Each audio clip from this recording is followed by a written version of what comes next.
आज आम्ही पळोवया गोवन स्टाईल एक ड्रॉप करी म्हणजेच तांतयाची कडी।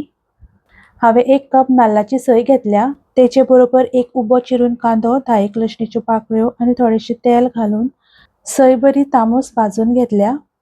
गॅस बंद करून पाव चमचो हळदीचो पावडर, 2 चमचे गरम मसालो, 1 चमचो सुकी कोथमिरीचो पावडर, सगळे मसाले मिक्स करून तेतून थोडीशी आमटाण आणि उदक घालून सोय बारीक वाटून घेतल्या। कायलीन 2 चमचे तेल घातला। तेल गरम जातकच तेतून 1 मिरसांग आणि 1 बारीक कापलो कांदो घातला। कांदो बरो तामूस जातकच तेतून वाटल्ली सोय आणि ग्रेव्ही कितली दाट पातळ जाय त्या प्रमाणे उदक। ग्रेव्ही चड पातळ करपाक जायना, मातशी दाटच दवरपाक जाय।